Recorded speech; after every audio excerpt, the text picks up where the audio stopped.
So in this video, we're going to be talking about how to create reusable animations with Drift Pro. This is something that is definitely only a feature with Drift Pro. And without further ado, let's dive into it. Here I am using Foundation 6 here. However, since a lot of this just uses classes, you can use the class feature baked into any of the default stacks as well. So just to show you some setup here, I have a container that has a class of Drift container. Then inside of there, I have this box that I've set to be green. Okay. So let's look at our timeline here. Here I have it set to, we have a hover event. The trigger class here is Drift container, which is, again, so whenever I hover over this container, I want to trigger this animation timeline. And this particular animation timeline is pretty simple. We have one action inside of here, and we're going to animate box. Okay, we're animating the box 300 pixels and rotating it 360 degrees. There's nothing else really fancy in here. We're just animating that box. So let's have a look. So when we preview this, I hover over the box and the box animates. And when I hover out, it reverses the animation based on those settings. But what if I wanted to reuse this? So let's go ahead and create 3 boxes. So here I have, and you might think, oh, cool. Each of these is its own little thing. I'm going to hover. Oh, wait. I hovered over this box, yet everything animated. And guess what? If I hover over this box, everything animates. And if I hover over the top box, everything animates as well.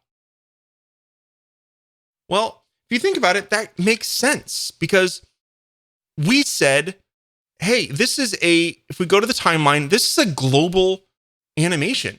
So whenever I hover over anything called Drift container, I want you to animate anything called box.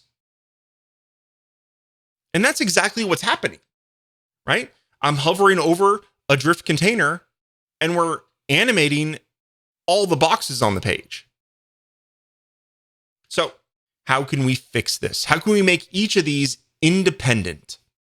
So let's go to our timeline and let's go ahead and turn on scoped animation.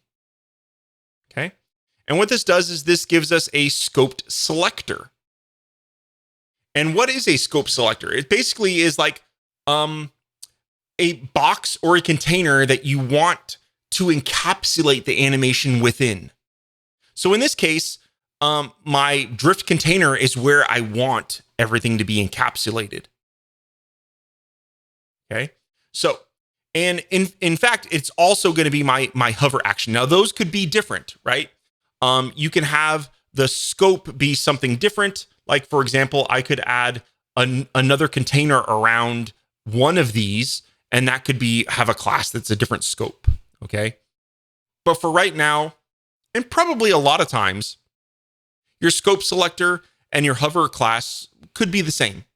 Now, here it says there's a checkbox for scoping your triggers. What does that mean? Well, that means, do we want this trigger to be scoped inside of our scoped selector? Most of the time, the answer to that is yes. But let's say you have maybe external buttons or external elements that you want to affect something different. That allows you to basically centralize your trigger elements, whether that be things that are clicked or scroll triggers as well.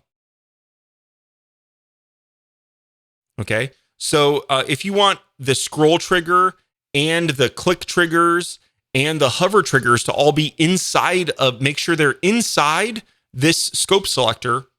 Okay, inside or is the scope selector, I should add, right? They could be inside or is the same thing as the scope selector. If they're the same exact thing, then your scoped selector is the trigger, okay?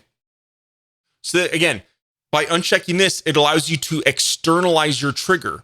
So you have something outside of this scope container to launch your animations. In this case, I want them to be, it's going to be the same thing as the hover. So I'm hovering over this. All the animations are within this scope. Okay. And then for this animate here, I don't need to do anything. Okay. I can just leave it. By default, this box, this timeline is going to encapsulate everything within the drift container. So let's go ahead and preview. So now when I hover over this one, I only get the one animation. And there we go. We have a second one and we have a third one. So in order to create another one of these animations, all I need to do is duplicate. I need to have a box inside of a drift container, and this animation will work. Okay. Hopefully that makes sense. This allows you to, again, make these reusable animations that you can use anywhere. Now, a perfect example of this actually is all of these drift toggle controls. If you notice, all of these demos have this toggle control. And all of that is possible because of scoping. Let's go ahead and look at that animation. It's inside the drift demo styles, inside the demo project. And here we have a drift timeline. Okay. The scope trigger is similar to what we had. It's drift container. Okay. We have toggle controls is when I click on this, it's going to trigger that animation. Okay. And let's go look at what the things that we have in here. Okay. They're actually hidden. It's right here. Okay. So inside this is a group, and I have a button here. This button with the little controls has a class of toggle controls. Okay. And then inside here, I have a container that has drift controls. Okay. I basically have some swatches that assign this to be like, have a height of 0. So that by default, this container is a height of 0. And then when I click on this button, I want to trigger an animation that's going to make this from height 0 to height auto. Okay. So let's look at that. So here I have a timeline. Again, we're scoping it within a container. I'm going to look for clicking on a toggle controls button. Okay. And I also have a hover action on drift container, which basically on enter, it does nothing. On leave, it does reverse. And let me show you why that is. Okay. So what I wanted is when you click on this button, those display.